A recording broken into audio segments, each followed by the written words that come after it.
Esta mañana me he levantado. Oh, bella ciao, bella ciao, bella ciao. Buenas tardes a todas y todos, gracias por acompañarnos. Mi nombre es Adriana Fernández y junto con Inés García Holgado y Ana Bottini conformamos la asociación ARMH Argentina, Asociación para la Recuperación por la Memoria Histórica en Argentina. Esta asociación la presentamos inspirada en la RMH de España, que desde hace más de 20 años que realiza exhumaciones y exige memoria, verdad y justicia por los crímenes del franquismo. Bueno, nosotras hace 3 años que estamos trabajando y nuestro principal objetivo es la recuperación, la divulgación y la dignificación de la memoria histórica con relación al genocidio ocurrido en España a partir del golpe de Estado el 18 de julio de 1936. Vamos a presentar un ciclo de charlas que se va a llamar Recuperando Memorias, y bueno, vamos a tener entrevistados y quisimos que el primero de ellos esté como invitada nuestra abogada y nuestra madrina de la asociación, que es nuestra querida Ana Messuti. Y bueno, y ahora Inés nos va a hablar un poco de su biografía. Bueno, muy brevemente, porque realmente tiene de todo, de títulos y libros y todo que tiene Ana. Ana Messuti es abogada por la Universidad de Buenos Aires, especialista en filosofía del derecho por la Universidad de Roma y doctora en Derecho, premio extraordinario por la Universidad de Salamanca. Funcionaria de las Naciones Unidas en Viena y Ginebra. Ha publicado, entre otros libros, El tiempo como pena, La justicia deconstruida, Un deber ineludible, la obligación del Estado de perseguir penalmente los crímenes internacionales, y más recientemente como compiladora, Construyendo memorias entre generaciones, tender puentes, buscar verdades, reclamar justicia. Bueno, el último que nos ha llegado es Derecho como memoria y justicia, también estupendo. Bueno, todos los libros que vos hacés, seguro que hay más que todos estos, seguro, pero bueno, son los que nombramos ahora. Son estupendos, Ana. Bueno, después hay publicaciones, numerosos artículos. Ana forma parte del equipo de abogados que ha interpuesto en 2010 la querella argentina por las víctimas del franquismo, la única abogada mujer, eso hay que destacarlo. Hay que destacarlo porque es muy difícil trabajar en un grupo de hombres y más como abogada, y poder tomar, que le tomen en cuenta sus decisiones y todo lo que ella quiere decir y plantear, ¿no? A veces es difícil, pero lo ha logrado. Y bueno, es nuestra madrina de la asociación y no es menor decir que ha redactado querellas y ha tenido conversaciones también con querellantes de todas las edades, y bueno, eso es muy importante porque habla de su sensibilidad. No quiero extenderme más, Ana, nada más que todas acá tenemos una gran admiración por vos. No sé si la merezco. Por favor, no la por merezco. favor. Pero es cierto que he trabajado mucho, redactado muchas querellas y trabajado con los querellantes, es decir, venían a casa a verme de todas partes, había una actividad permanente.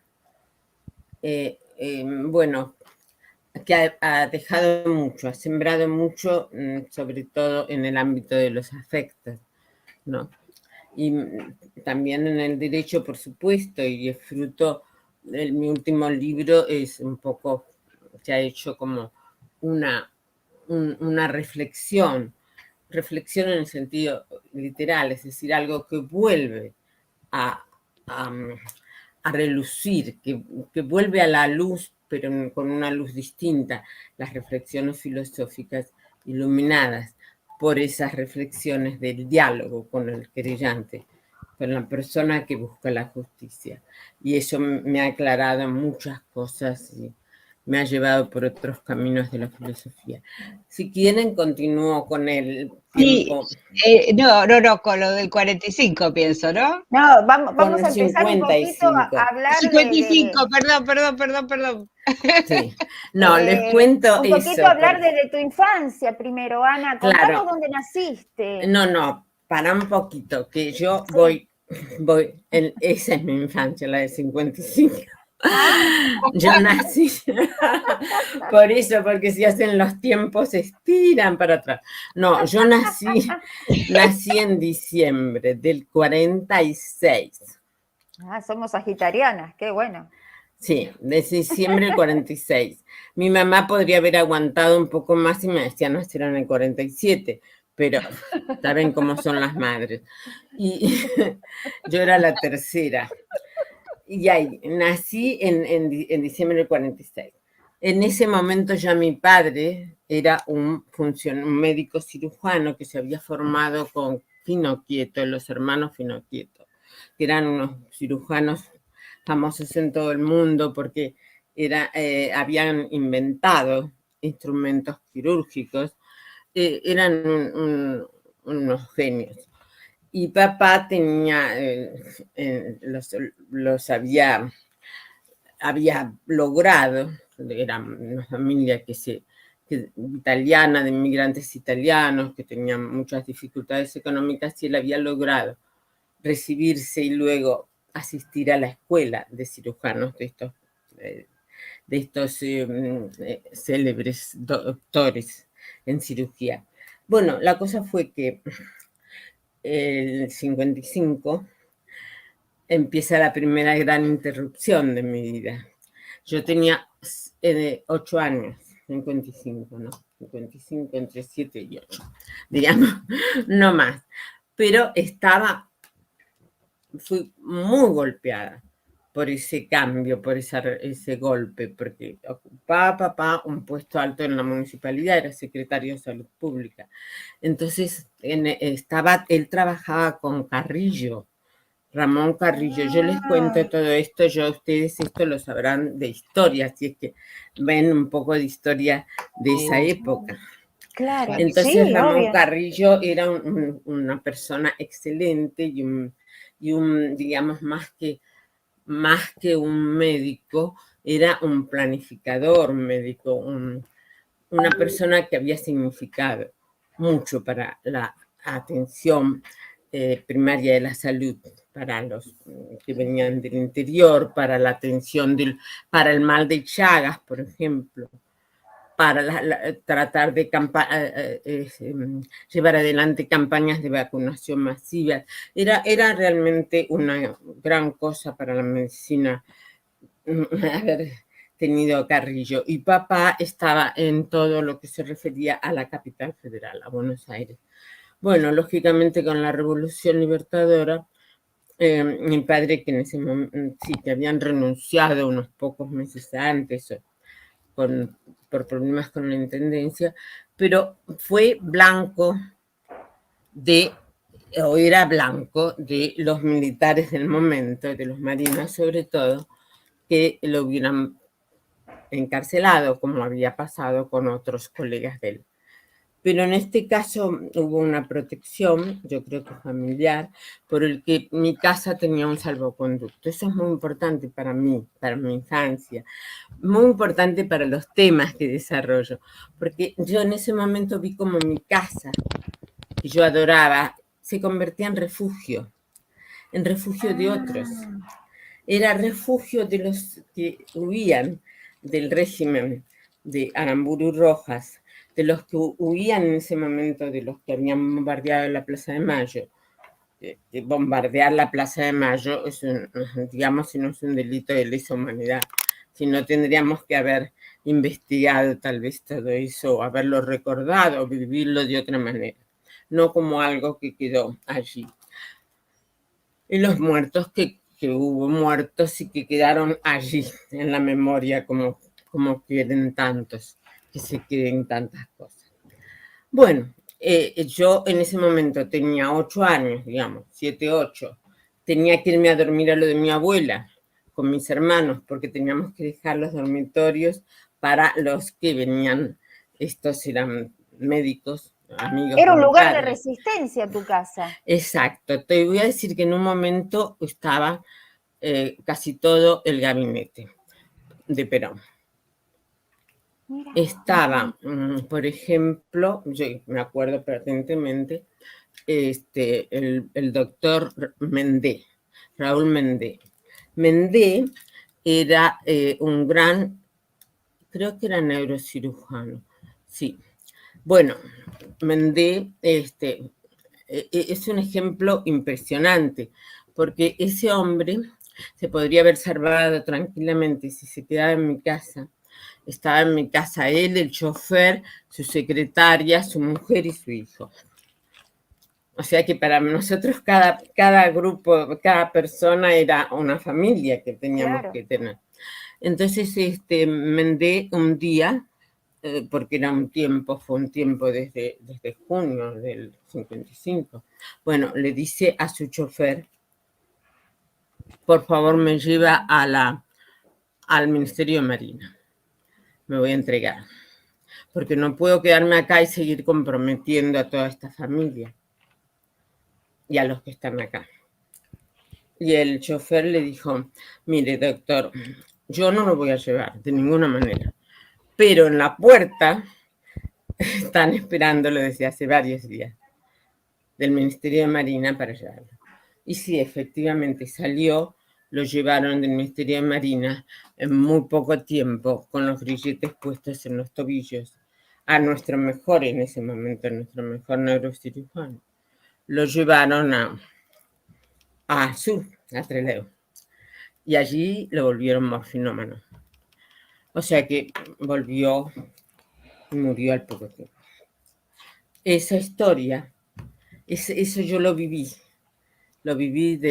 a los 8 años.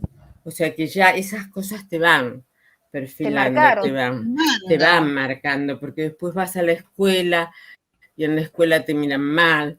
Después me tuvieron que sacar de la escuela que iba, a la escuela de monjas, y mi hermano recibía palizas cada tanto.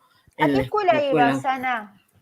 Yo iba, bueno, justamente en la época que podía estar bien en la escuela pública, me mandaron a la escuela de monjas y al revés. Bueno, estuve en la escuela de Misericordia, de Devoto, después estuve en la escuela que estaba casi frente a casa de otras monjas, pero eran mucho mejor, mucho más abiertas, perdonen las otras, pero eran mucho, que eran, lo único que el nombre era horrible, Nuestra Señora de Gracia y Buen Remedio. Eso sonaba fatal, pero bueno, ahí.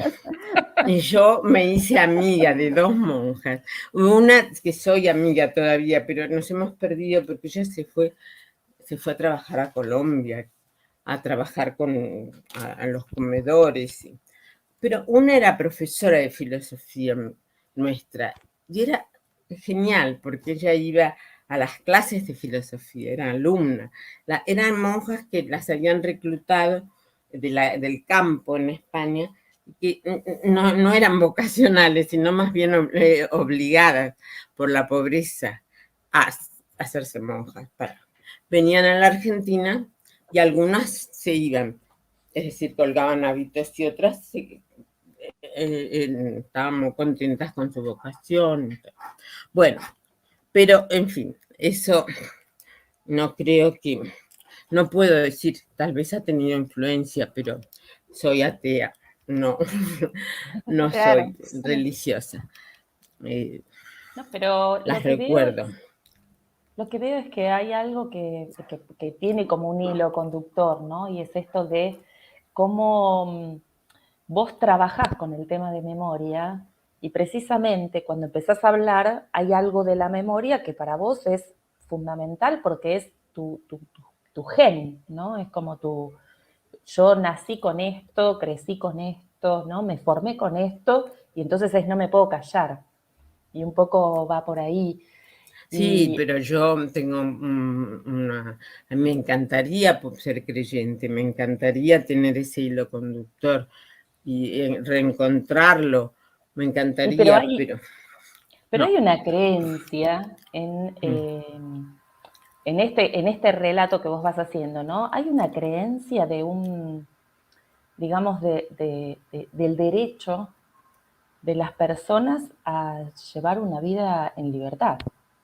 Sí, Y por que supuesto. además de eso hay como que en tu relato lo que se ve es la memoria, la verdad y la justicia, ¿no? Entonces hay un canal de formación por ahí y es lo que te ha llevado un poco a establecer este vínculo con este tipo de acciones que vos llevas adelante, como esta querella. No es gratuito, sino que hay algo ahí y como dice León, ¿no? Algo está guardado en la memoria y es como que te condujo un poco a tomar un partido y decir, bueno, a ver, yo lo que quiero es que se hable con verdad y que se lleve adelante acciones de Sí, justicia y que no olvidemos, ¿no? Porque sí, si no, si olvidamos, repetimos. sí. Y Bueno, justamente en yo esta eso lo repetición me tengo. parece que el 76 es una repetición. ¿Qué Sí, repetición llegó exacto. a tu vida? Ese 76 del proceso de reorganización nacional, o sea, dictadura cívico-militar en la Argentina. Bueno, hubo varias repeticiones entre la del Sí, sí. 55 y la del Ah, 76, y varias repeticiones que no nos concernían, no nos afectaban tan directamente, porque mi padre ya no estaba con cargo público, yo había sufrido un juicio político impresionantemente injusto, terrible. Yo lo que quería hablar también, hablando de esos hilos conductores a los que no quiero entrar en la naturaleza de si es algo sobrenatural, divino o no. Yo quiero, porque todo ese tema le tengo un profundo respeto. Pero tanto es así que me declaro atea, porque no quiero decir yo creo cuando no tengo esa seguridad mía. Cuando yo lo tenga internamente, lo voy a comunicar. Pero yo quería hacer ese vínculo que me parece muy interesante, el que tú haces, entre otra cosa, que es experiencia de vida personal. El refugio en casa y todo eso, era también, Sí. aparece la figura de mi padre. La figura de mi padre era médico, nosotros los tres hijos somos abogados, éramos, porque mi hermano murió. Y eso demuestra que mi padre, más que mostrarnos su vocación de médico, sí que era muchísima, sino lo que mostraba era su vocación de médico justo. Su vocación era una vocación más hacia la justicia, a la medicina igualitaria, a la medicina a la protección de los pobres a través de la medicina. Era una joya en ese sentido. Entonces, para nosotros lo emblemático a seguir no era la medicina, sino era la justicia. la justicia, Y entonces ahí claro. está. Yo en mi padre veía la justicia y no necesitaba seguir medicina para seguirlo a él. Lo que necesitaba era seguir algo que me llevara hacia la justicia, así, procurar la justicia en cualquier aspecto. Y así fue fue un poco también por varios motivos, varias razones que sería un poco largo contar, que entré en derecho. Y en derecho empecé también una carrera que me pareció muy...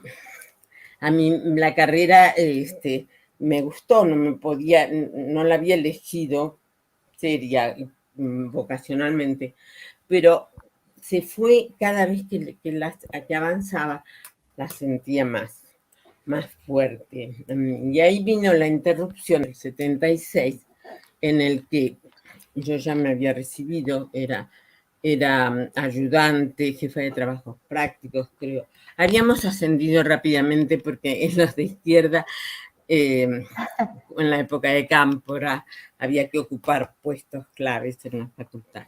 Bueno, yo era secretaria docente de uno de los departamentos, o sea, tenía que coordinar 63 cátedras, era una locura de trabajo, pero era feliz, era absolutamente feliz, porque daba clases y daba muchas horas de clase, y a mí eso es lo que siempre me gustó, siempre me gustaría seguir, y siempre me gustará, ya no puedo hacerlo, y realmente, no sé, a veces siento cuando recibo alguna carta de un alumno que he tenido en unos años y resulta que ese alumno me dice que a pesar de haber tenido tan pocas horas conmigo, nunca se olvida de mí, quiere que le asesore en la tesis doctoral que está haciendo.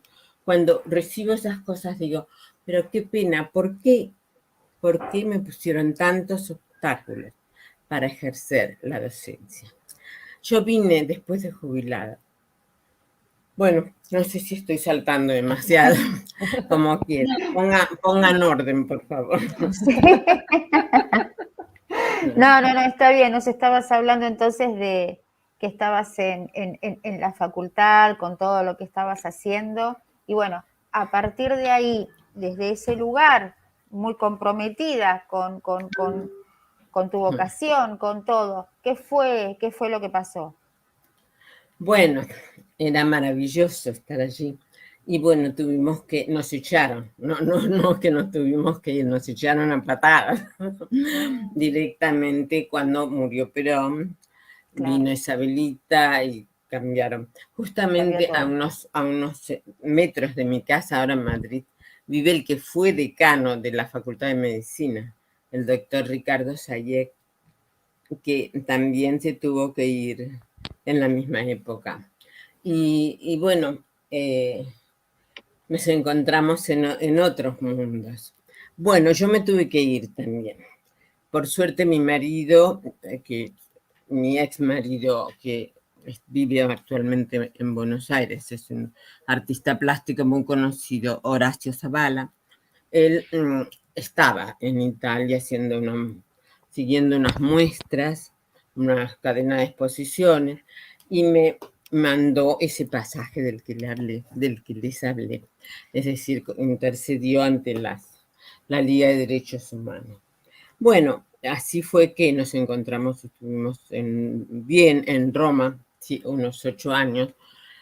Lo más rico de esos 8 años en Italia, bueno, que fue lo más rico en realidad de mi exilio, fue una maravilla, porque Italia es una maravilla. Entonces yo estuve pobrísimos, no teníamos nada, vivíamos en el campo, en un pueblo que se llamaba Morlupo, de 200 habitantes, que merecería, todos me dicen que escriba, que esto, que lo otro, pero no es fácil esas cosas, tienes que dedicarte solo a eso. A Juan Gelman le había gustado mucho las pequeñas narraciones que yo había hecho respecto a nuestra vida en ese pueblo. Después tuve que irme a otro pueblo porque no había escuela secundaria para los chicos, y después me fui a Austria, a Viena. En Viena pasé 8 años. 8 años en Viena. Cuando la gente me dice que qué linda ciudad, digo, sí, una semana. 8 días. Unas vacaciones, nada más. Sí, pero 8 años. No. Te empieza congelándote un dedo. Se empieza congelando un dedo y termina congelándose el corazón, porque realmente si no te congelas el corazón, no sé cómo haces. Claro, yo te estoy hablando de hace muchos años, desde el 1982, 82 hasta 1990.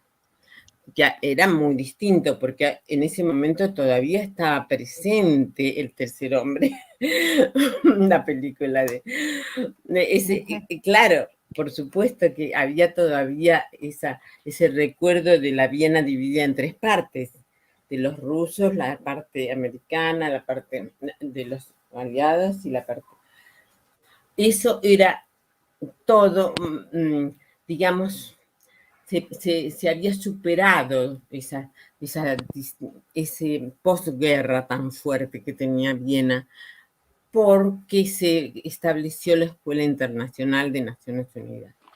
Y en realidad, si me preguntas por qué me fui a trabajar a Viena, sí. Bueno, porque primero no podía estar, yo trabajaba de traductora, no podía estar trabajando desde Viena teniendo mis hijos en Roma.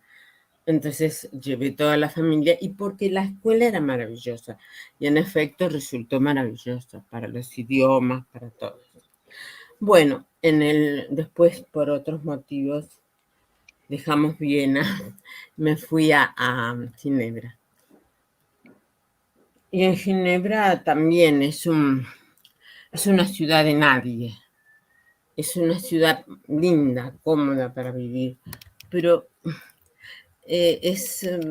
podemos decir que hay gente, la gran internacionalidad que tiene le anula una personalidad definida, ¿no? Ujú. Es decir, No hay hay como una tanta gente identidad. del mundo entero que es más bien como si fuera una gran oficina de Naciones Unidas, porque están todos los organismos de Naciones Unidas y también las ONG, y le da un carácter de gente que vive bien, que también están los ginebrinos, que también la pasan mal, que también son muy politizados, algunos, y están siempre progresistas en general.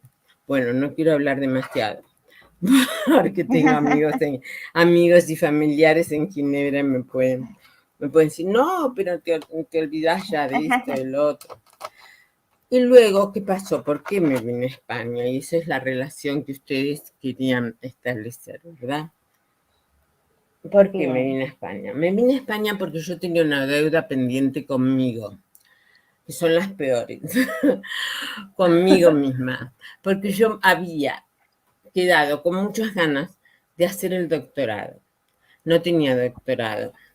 Había intentado hacerlo en varios, pero hacer el doctorado en alemán me resultaba realmente Muy claro. imposible, trabajando todo el día Complicado, también. sí. Sí, después hacer el doctorado en Ginebra era también. Y yo digo, pero lo mejor que tengo en cuanto a capacidades es el idioma, porque en la traducción, y después era revisora de todos los documentos jurídicos en Naciones Unidas, te hace pulir mucho el idioma, el español, y te hace, si no sos demasiado bestia, como para pulirlo tanto, que sea un idioma sin vida, como matizas con la lectura de obras literarias. Evidentemente, el español se convierte en algo que difícilmente te pueden atacar, difícilmente te pueden encontrar alguna cosa que corregir, porque tú estás ganándote el pan corrigiendo los errores que pueden cometer traductores, que son ya gente que está muy, muy preparada para los idiomas, para el español, para el idioma no el español, el idioma que sea de destino. Bueno, todo ese tiempo que estuve trabajando en un organismo y otro, tanto en Viena como en Ginebra, todo ese tiempo, mi gran lucha. Y entonces ahí van a entender mucho del sacrificio que hice durante el trabajo en la querella. Y después van a entender por qué es un sacrificio. Entonces, ¿qué pasó? Que cuando yo decido hacer el doctorado entonces en España, en utilizar eso que tengo rico, que era el español, mi redacción en español, y facilitar el 50% o más del trabajo. ¿no? Con una buena redacción, una tesis. Las tesis eran en ese momento larguísimas. La mía resultó de 800 páginas. Wow. Y Wow. yo tenía, ¿qué tema tenía pendiente? Bueno, curiosamente, y ahí viene otro, un apartado de mi historia. Curiosamente, yo quería hacerlo en penal. Pero mi máster había sido en el primer país de exilio, filosofía del derecho. Pero quería hacerlo en penal porque desde todo eso que estoy hablando estoy sintetizando más de 40 años. Sí, obvio.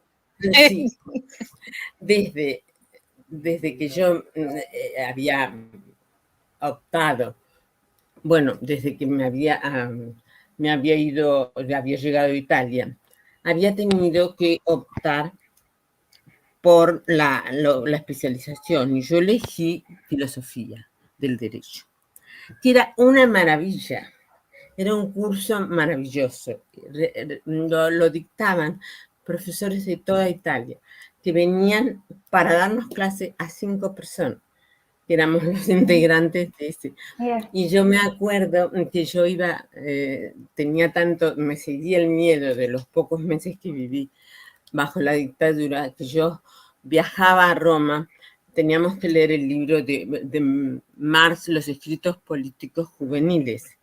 Y yo lo llevaba todo bien envuelto el libro. Camuflado. Claro. Había una chica que vivía en el mismo pueblo y me decía, venía a casa, caminaba entre las escaleras que había en ese pueblo, no entraban los autos, y decía, yo vengo con el pasaporte siempre. O sea, por el miedo de... Bueno, tuvimos muchas experiencias, muchas cosas muy lindas, porque yo pude conseguir casas gracias a mi contacto y mi amistad con la gente del pueblo, que no era fácil, no era nada fácil. Pude conseguirles casa a gente, familias enteras que venían exiliadas de la Argentina. Ah, mirá, no sabía eso, Ana. No, O sea que lo mismo que hizo tu padre, ¿no? Eso, de abrir no su lo casa. había pensado, no lo había asociado así, Ana, Mirá. no sabes, no lo había asociado, o tú, no lo había asociado, es cierto. Y entonces estas personas que vinieron era maravilloso, porque Flo Frondizi, me acuerdo que incluso nació una nena, creo que él falleció, lo llamaban cuando volví el Tata Frondizi. Sí, bueno, después está muchas personas que estuvieron allí y que recuerdo con mucho cariño, claro. Pero me tuve que ir de ese pueblo, me fui al otro, me fui a Viena y ahora estábamos en Viena y me jubilé y me vine a España. ¿Y qué les decía? Les decía que había seguido la filosofía del derecho, pero cuando terminé filosofía del derecho, ¿qué pasó? Que leí un cuento de Borges. Y Borges siempre nos lleva de un lado a otro, ¿no? O nos influye bastante, o no. Pero a mí me influyó mucho un cuento que se llamaba La escritura del Dios. Y era un sacerdote azteca que lo habían encerrado junto a un tigre, no junto al tigre porque el tigre se lo hubiera comido inmediatamente, pero separados por una reja. Y pasó muchísimo tiempo y el sacerdote decía, claro, yo tengo que estar aquí todo este tiempo mirando el pelo, el pelaje de, como diríamos, del tigre, mirándole todas las rayas que están configurando sin que nadie se dé cuenta la escritura de un texto, que configuran un texto y que hay que desvelarlo. Entonces me pareció tan maravilloso porque ese tiempo de cárcel tenía una finalidad divina. Yo, lógicamente, esto para mí era importante aclararlo, porque habíamos estudiado en ese curso a Heidegger al tiempo, y el punto de contacto más evidente entre la filosofía y el derecho es el tiempo. Entonces, el tiempo utilizado como pena, ¿para qué lo utilizamos como pena? ¿Qué pretendemos que suceda durante ese tiempo? ¿Qué le estamos quitando a la persona de ese tiempo, durante ese tiempo? ¿Lo estamos encerrando nada más o le quitamos la posibilidad de vivir afuera, de ver a sus hijos, cada día de sol, cada día de lluvia, todo eso perdido? ¿Cuánto vale lo perdido? Bueno, todo eso me hizo... Y cuando yo decidí preparar la tesina, lo hice sobre un libro muy chiquitito que se llamaba El tiempo como pena. Y ese libro, gracias a Dios, llegó a manos de Beristain, Antonio Beristain, un criminólogo muy famoso en España, sí, muy antifranquista, muy luchador, un jesuita maravilloso. Y él dijo de ahí en adelante que quería que fuera, representando a Naciones Unidas, fuera Ana Messuti, aunque ella no trabaja como abogada. Yo no podía trabajar como abogada porque necesitaba el visto bueno de mi gobierno, que eran los militares todavía. Entonces yo fui como traductora, tuvieron que darme permiso, y bueno, así poco a poco, y me fui haciendo todos los espacios que yo tenía, siempre eran para estudiar, eran para lo que fuera, para dar clases si me invitaban. Terminé dando clases en Ginebra, en la facultad, pero para la traducción jurídica y todo eso. Pero a mí me gustaba dar clases. El asunto formal de esa comunicación dialogante con una persona que pretendes que piense de determinada manera. No estás orientando su pensamiento, sino que pretendes que piense con profundidad los temas, siempre desde varias perspectivas, como es la hermenéutica jurídica, la hermenéutica filosófica. El intérprete tiene su propia interpretación que ha de ser respetada. Bueno, eso es el bagaje con el que voy a Salamanca. No sé si sigo. Bien, sí. Sí, entonces partimos de cuando llegas a Salamanca, ¿no? Para hacer la tesis. Exacto. El muchacho, el joven que me había convencido de ir a Salamanca a hacer la tesis doctoral, yo ya todavía no estaba preparándola ni nada, pero ese muchacho me dijo, pero ¿por qué no vienes a hacer la tesis? Por teléfono, porque había que presentar un trabajo de homenaje a Barata, Alejandro Barata, un gran penalista italiano. Y entonces dice, ¿por qué no vienes? ¿Tanto te interesa el doctorado acá y todo eso? Digo, no, es una vergüenza, imagínate que voy allá, yo me estoy jubilando, tengo 60 y en ese momento tenía 60 años, 61. Y me dice, pero ¿no sabes la cantidad de gente de tu edad que viene a hacer el doctorado? Pero por favor, nadie se va a dar cuenta de tu edad, nadie... Claro.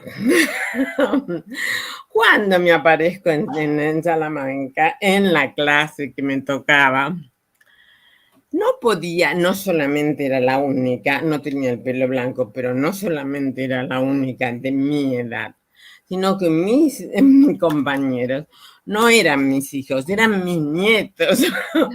Podían ser mis nietos. Ay, qué horror, qué vergüenza me dio. Pero no, lo pasamos regio todos, nos llevamos muy bien. Había uno solo de mi edad. Sí, después pidió que yo que yo fuera parte del tribunal de su tesis, porque él hablaba muy bien de las cárceles.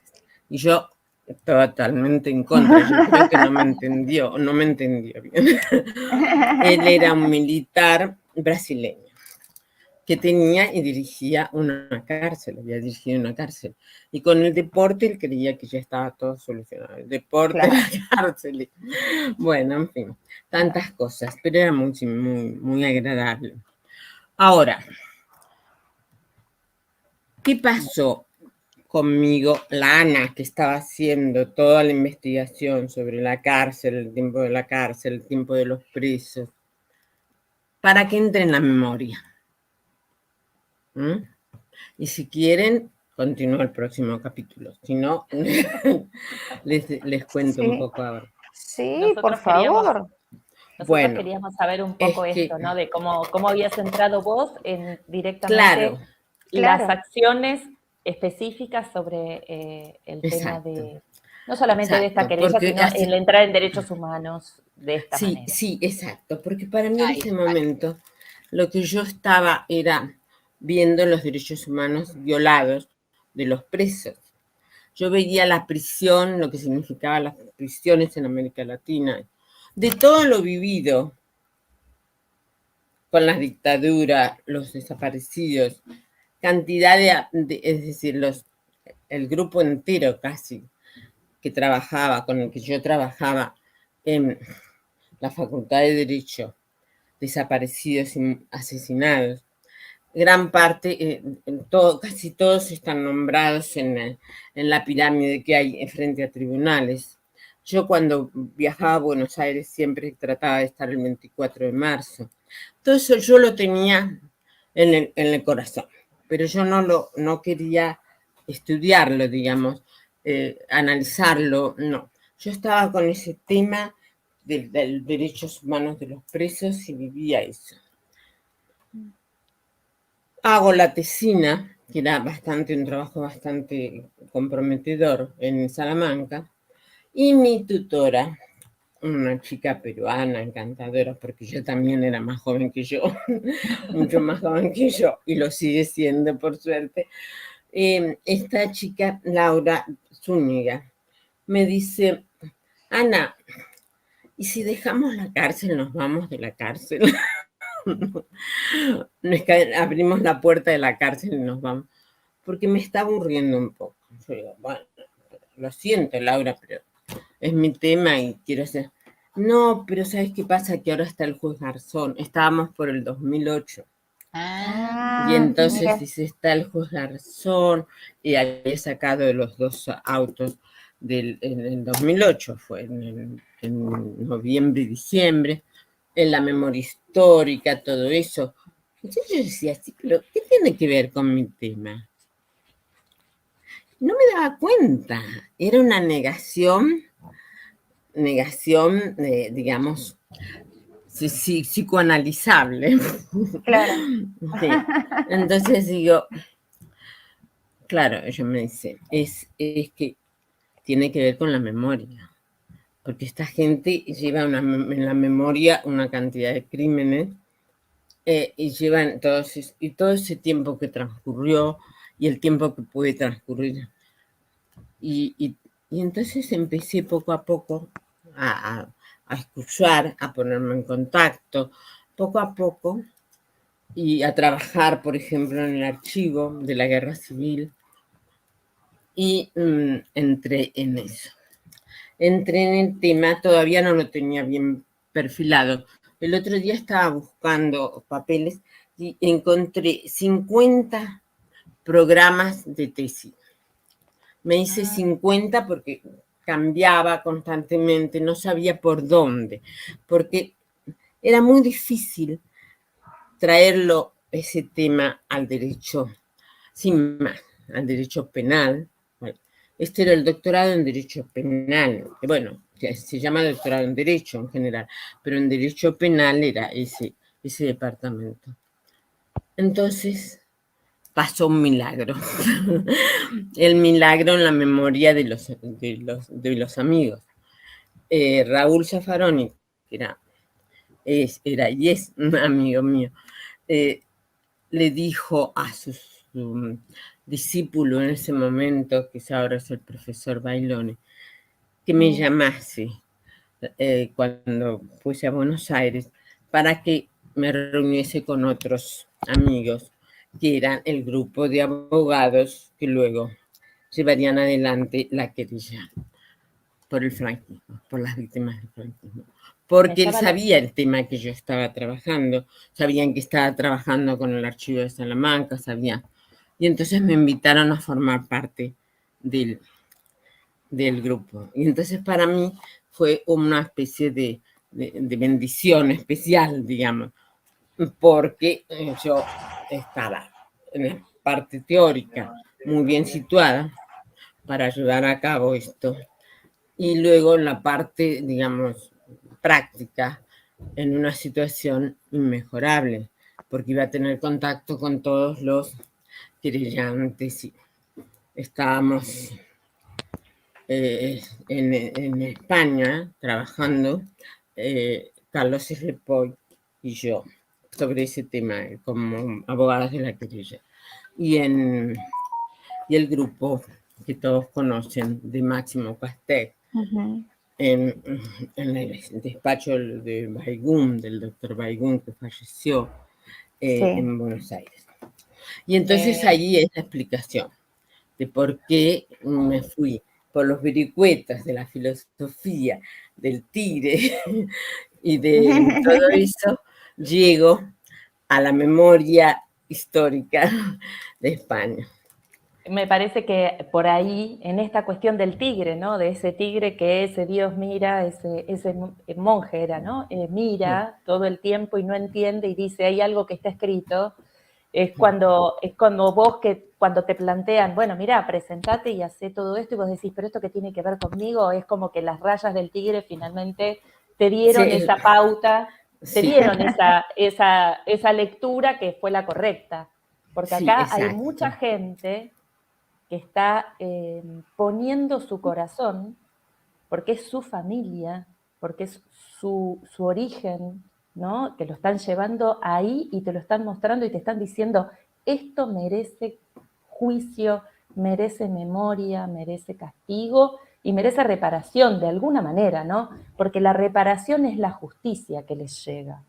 Sí, no es que nadie va a volver el tiempo para atrás ni va a recuperar a ese ser que de alguna manera fue el que sufrió en carne propia a esa dictadura y bueno, nada, a mí no me van a devolver a un pariente, pero sí la justicia me va a reparar esa herida del corazón y yo sé que lo que hice y actué me llevó a no olvidar y hacer esa lectura y transmitirla hacia los que vienen, ¿no? Hacia nuestros la justicia reparadora y la justicia por las víctimas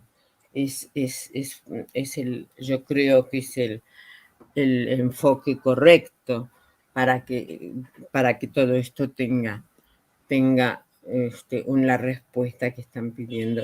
Yo tuve la posibilidad no solo de trabajar en general con cada uno, sino de trabajar muy de cerca el caso de Ascensión Mendieta, que fue un gran logro de la querella porque realmente después de 4 exhortos logramos que se reencontrara con los restos de su padre. Y a mí me emocionaba tanto estar con ella, ¿no?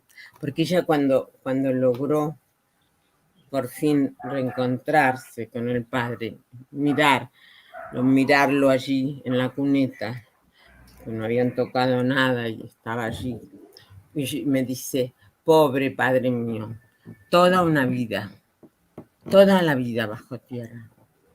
Para ella no se había muerto el padre. ¿No? Toda su vida la pasó ahí. La vida de los dos, en realidad. Su padre había pasado en la tierra, bajo tierra, porque el padre estaba vivo en ella.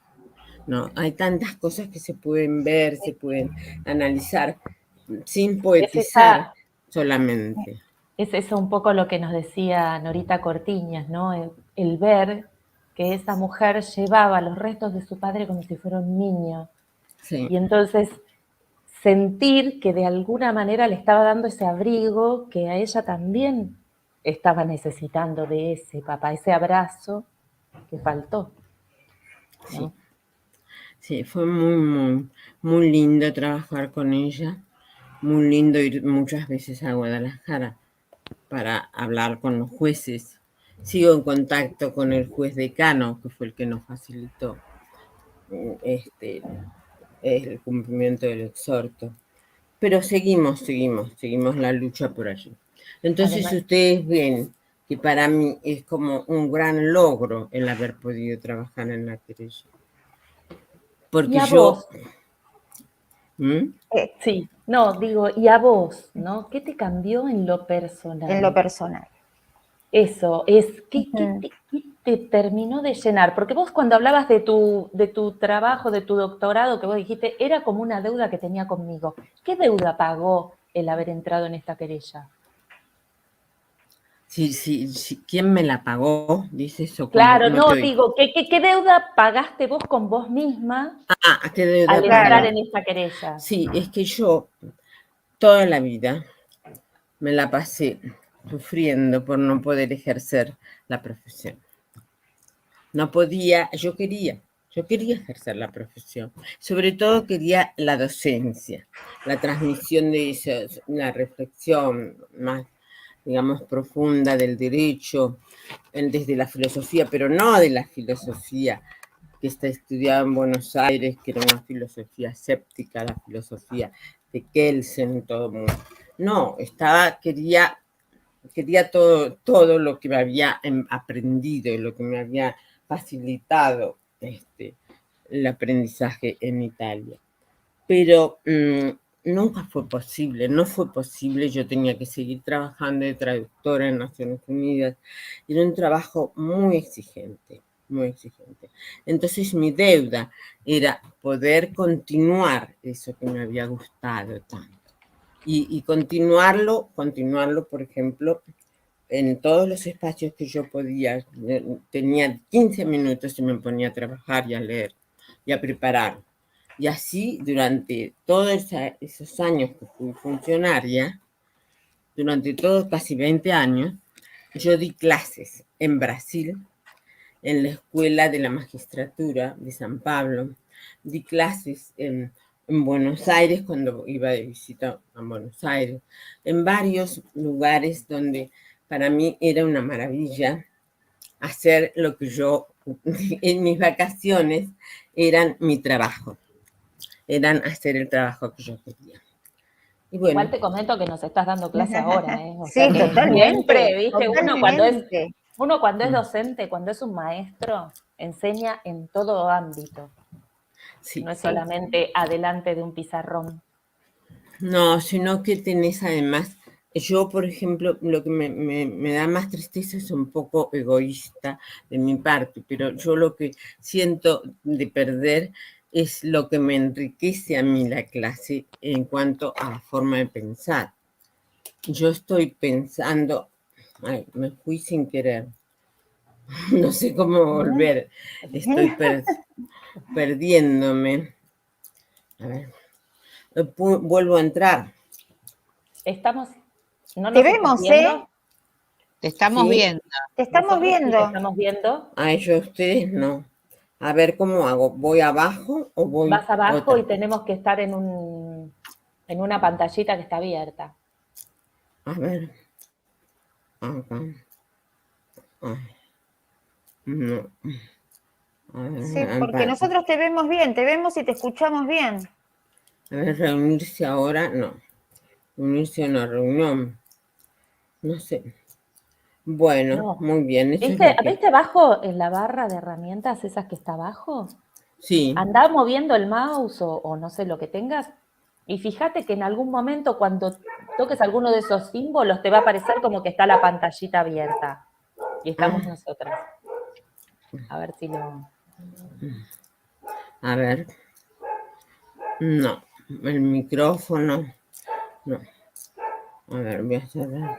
Pero acá. Pero sin tocar, sino que lo vayas corriendo simplemente hasta que... En el navegador, dice Maya. A ver. No, pero acá tengo enlaces, artículos ajenos. Tenés A abierta ver. una Maya dice en el navegador en el Mozilla o Mozilla o en Chrome. Chrome, el que estás usando. Sí. Bueno, mira, si quieres entro otra vez.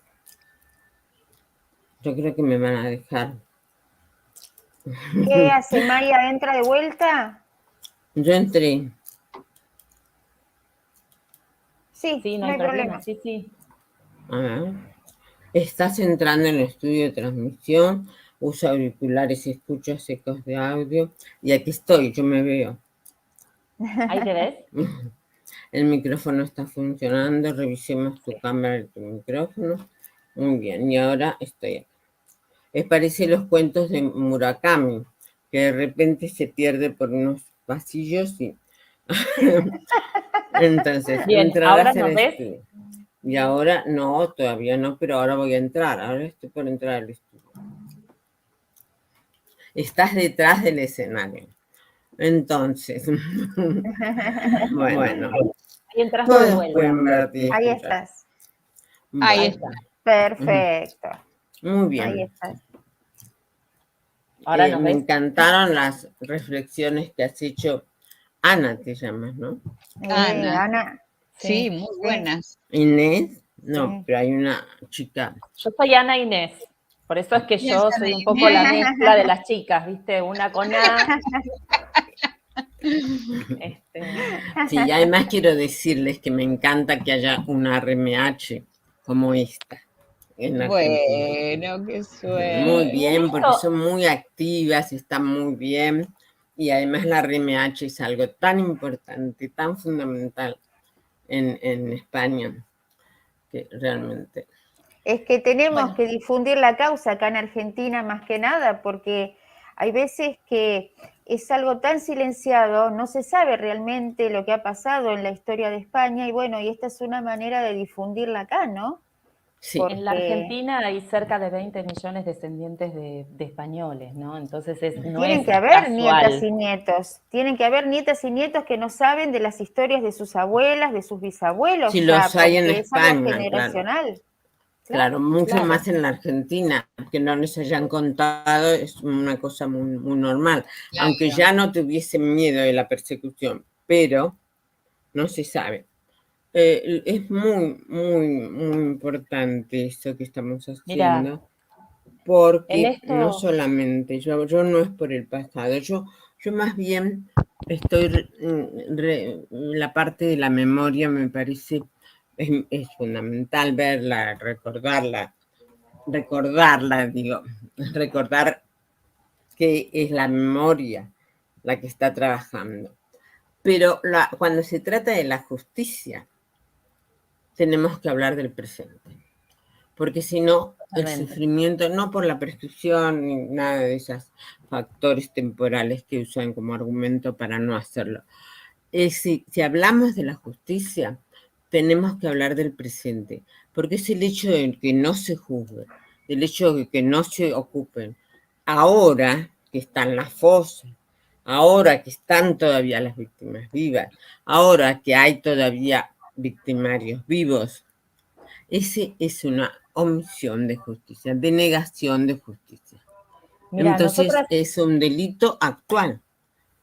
claro. Ahora vemos en España hay un movimiento, se están moviendo mucho las cosas. Hubo un fallo del Tribunal Constitucional negativo, muy negativo, como que ya hubo para Garzón en el Tribunal Supremo, pero hubo votos particulares maravillosos. Y ahora nombran juez del Tribunal Constitucional a un juez de la Audiencia Nacional que tiene unos artículos fantásticos. Ramón Sáez Valcárcel. Y entonces él tiene, yo lo felicitaba por un nombramiento ahora, pero no tanto por su nombramiento como por el artículo que publicó una semana antes del nombramiento, que es fantástico. Es un artículo que habla de la transición, que analiza todo lo que es necesario analizar y ver. Bien, por eso bueno. Lo vamos a anotar. Sí, obvio. nosotras que somos un grupo de mujeres, y eso me parece que tiene que ver un poco con la memoria, pero nosotros sabemos que el tiempo para movernos es este. porque este es el tiempo de inflexión entre aquellas personas que lo sufrieron en carne propia, aquellos que lo realizaron, ¿no? Que llevaron a cabo esas acciones de represión, de tortura, de exterminio, y los descendientes. Nosotros somos ese canal de unión. Por eso es que llevamos adelante esta tarea, ¿no? Porque además es, en la medida en que se rompa este canal de unión, lo que va a haber es una repetición de la historia. Y nosotros eso ya lo conocemos, en la Argentina sobre todo, ¿no? Esta cuestión de la repetición, esto que vos decías, ¿no? Cómo las distintas dictaduras se fueron repitiendo a lo largo del tiempo. Entonces, Sí. bueno, él nunca más tiene que llegar. Sí, lo que pasa es que para mí el asunto de la repetición es algo que tenemos que, es decir, tenemos que pensarlo un poco, porque si yo estoy pensando en que no se hace para no repetirlo, estoy utilizando de instrumento de esos que están, de los que aquellos que intervienen en el proceso de justicia ahora, utilizándolos para el futuro. Estoy instrumentalizándolo. Es decir, yo creo que hay que darle a esa justicia el valor intangible que tiene y que se lo dan las víctimas. Porque tú no sabes lo que es estar frente a sí, lo sabes, pero no, es una expresión idiomática. Sí, sí. Decir, ¿por qué, Darío,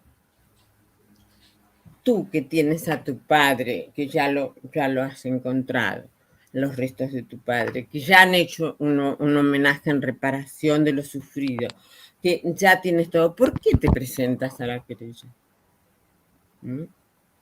Y así muchos, porque hay muchos que saben que no los van a encontrar, que es muy difícil, que no tienen la recuperación como finalidad.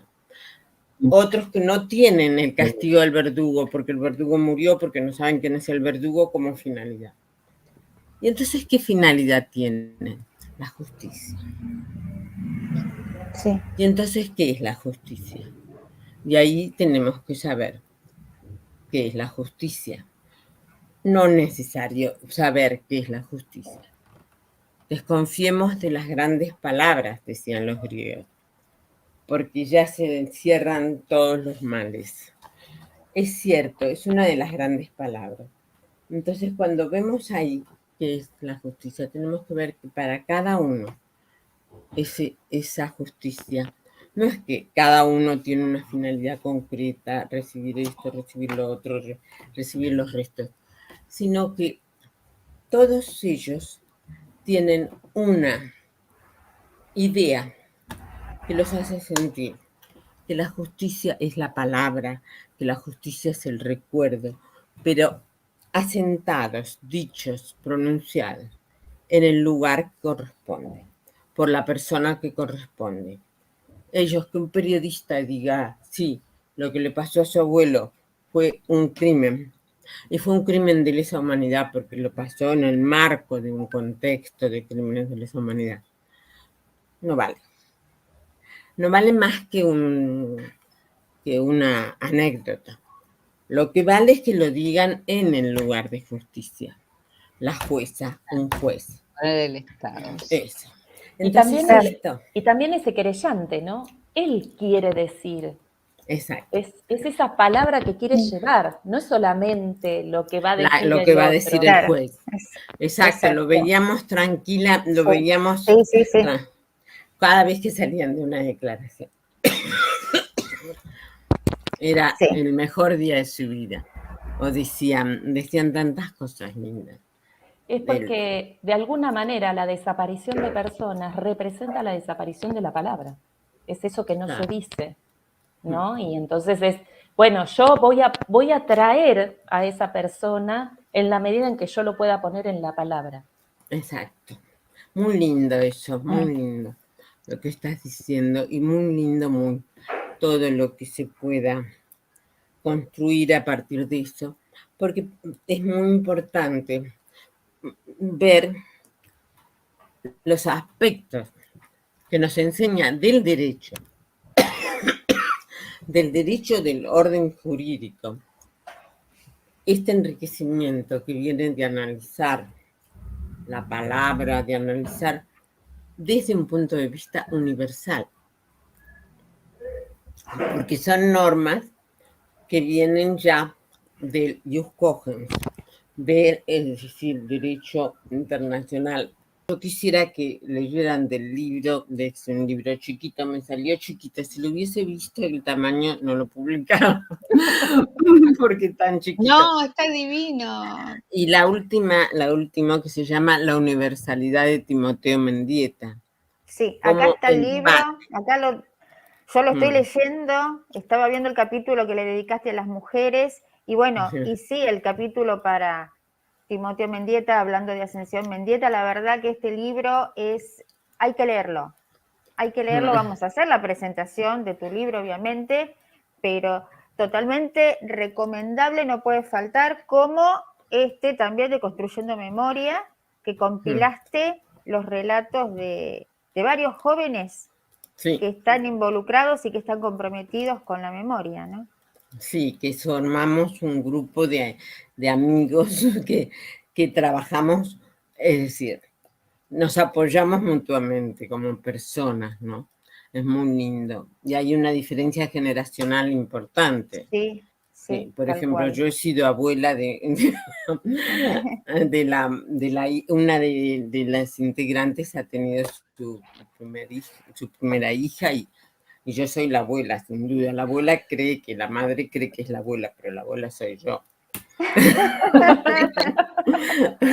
¿Hasta qué punto, no? Cómo la vida nos va llevando a que Es más, te nosotros vi vamos en una aprendiendo. foto con la bebé en brazos, así que sí, Eso, parece. sí, Sí, exacto. sí. ¿Y qué Sí. pensás en esto del accionar de las mujeres en esto, ¿no? ¿Qué es lo que te surge a vos como mujer el ver que somos muchas las mujeres que llevamos adelante esto?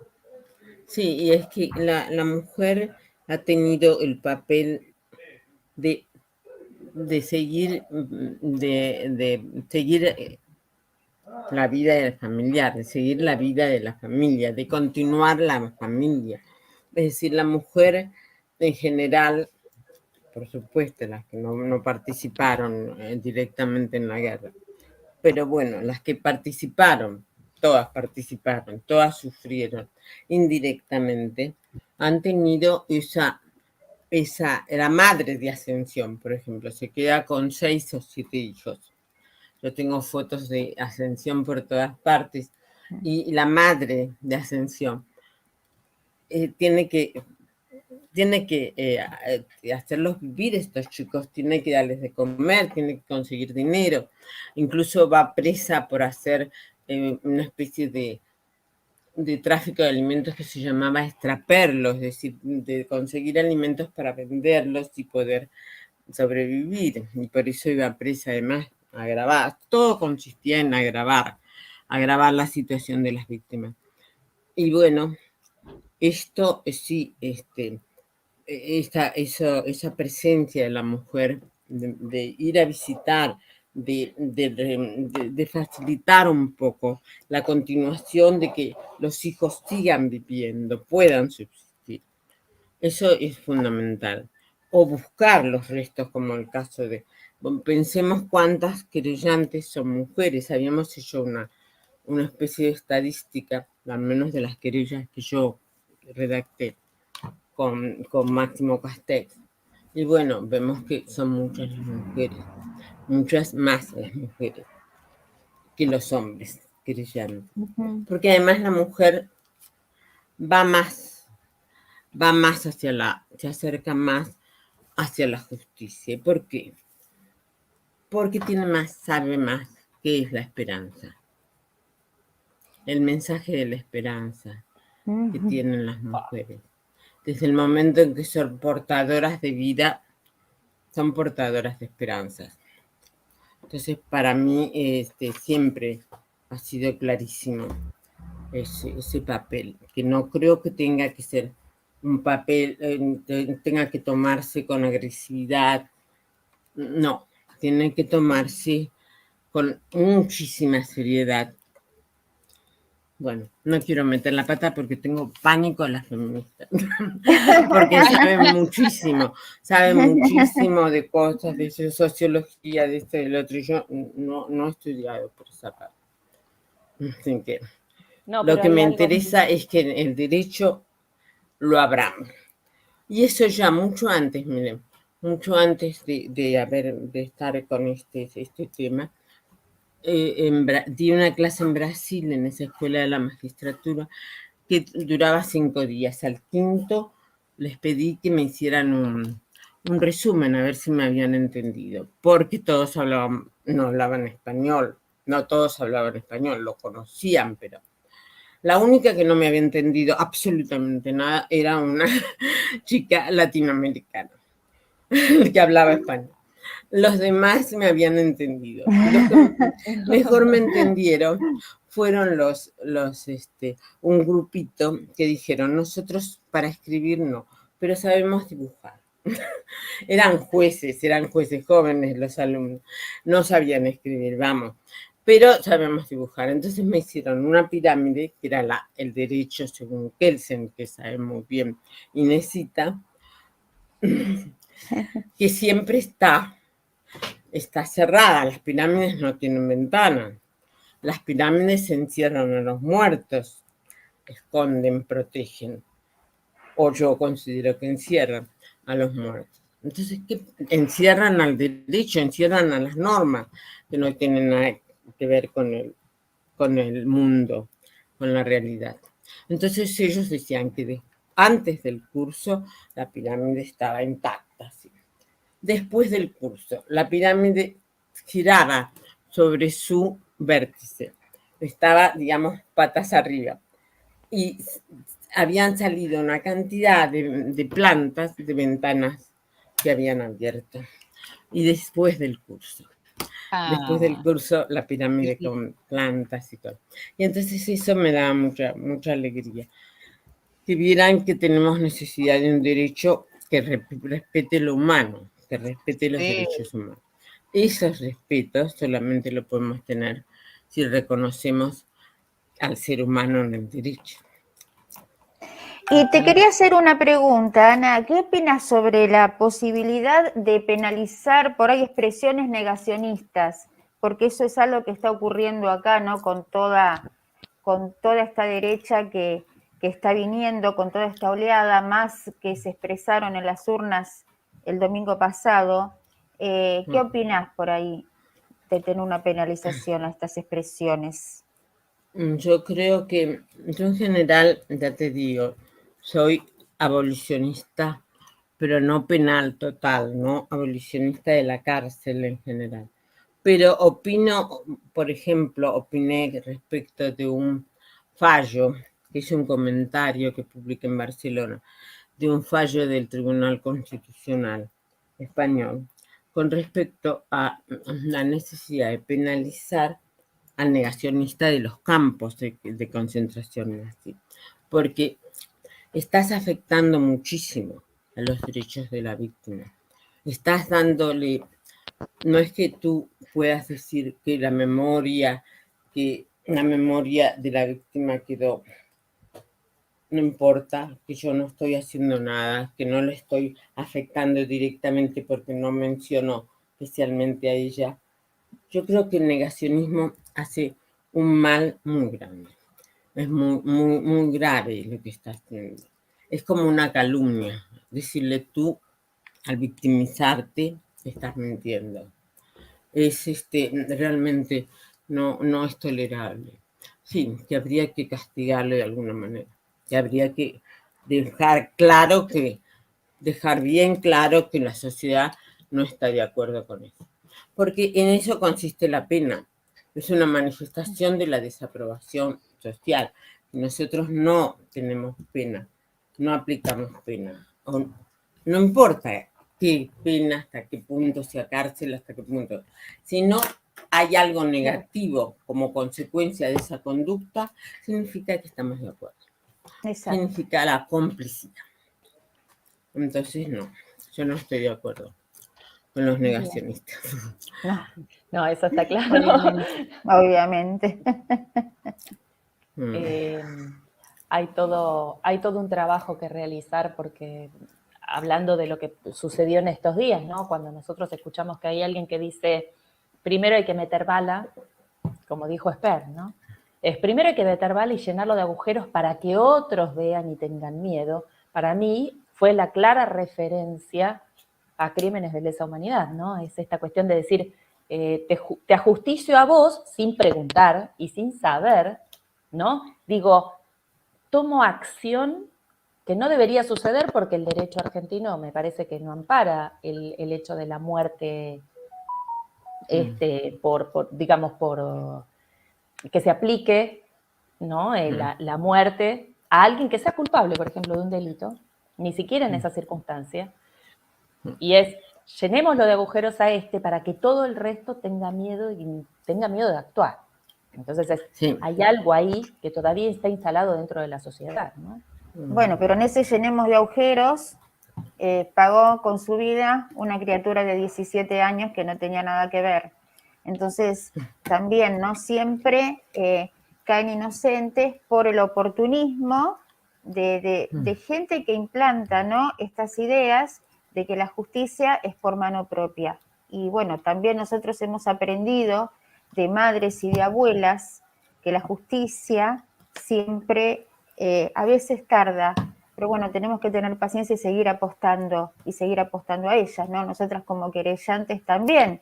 Es un poco lo que decía Ana, nosotros no vamos a saber quién asesinó a nuestros familiares, ni vamos a tener otros datos, pero bueno, lo importante es seguir en este camino porque es la justicia misma, porque caminar es hacer justicia.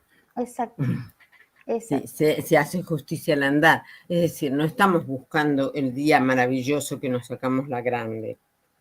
No, estamos al hacer este camino, construyendo la justicia, al mostrar nuestra decisión de continuar caminando, obtenerla. Y se obtenga lo que se obtenga. Pero, por supuesto, todo está respaldado por el sentido común, ¿no? Por la razón práctica, la razonabilidad. Así que realmente te agradecemos, Ana, te agradecemos porque nos quedamos con el corazón lleno, pleno de haber tenido esta charla con vos. Bueno, te deseamos todo lo mejor y bueno, vamos a promocionar tu libro. Obviamente. Derecho, acá lo tenemos, Derecho como Memoria y Justicia. Este es el último libro de Ana. Y sí, está acá para quienes lo quieran, nos pueden mandar un mail a nuestro correo rmhargentina@gmail.com o si no a la página de Facebook RMH Argentina. También tenemos libros de Ana y otro que no puede faltar es Construyendo Memoria entre Generaciones. Estas son las dos últimas publicaciones, así que bueno, para quienes quieran, se ponen en contacto con nosotras. Y bueno, un agradecimiento enorme porque siempre estás presente, Ana. A ustedes yo con todo mi cariño, todo mi respeto y admiración. Pero por favor, tengan en cuenta que la lección es mutua. La lección es un intercambio.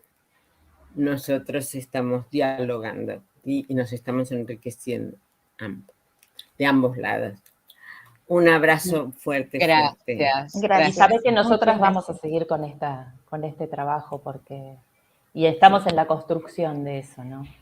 De llevar la palabra. Y están construyendo mucho más que esto. Están construyendo algo que puede mejorar todos las bases, los fundamentos jurídicos en general. Así que un abrazo enorme, Ana. Gracias. Un beso.